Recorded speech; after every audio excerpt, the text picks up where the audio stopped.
एक रोशन दिन रूरू, मीना और टूटू पार्क में खेल रहे थे। अचानक रूरू को बुशेस के पास एक छोटी सी मैच बॉक्स मिलती है। रूरू हैरान होकर कहता है, ये क्या है, क्या मैं देखूं?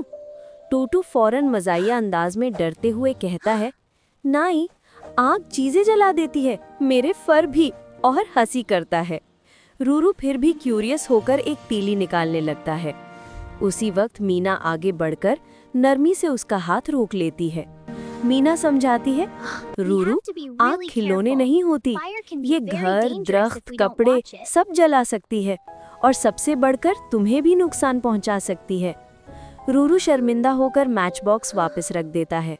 टूटू जादू से मैच बॉक्स को एक छोटी सी सेफ डोनेशन बॉक्स में बदल देता है ताकि कोई और बच्चा ना उठा सके।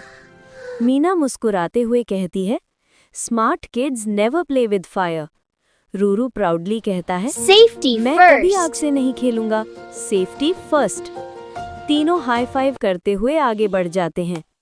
मॉरल, आग कभी खेलने की चीज नहीं, हमेशा दूर रहें, बुजुर्गों को बताएं।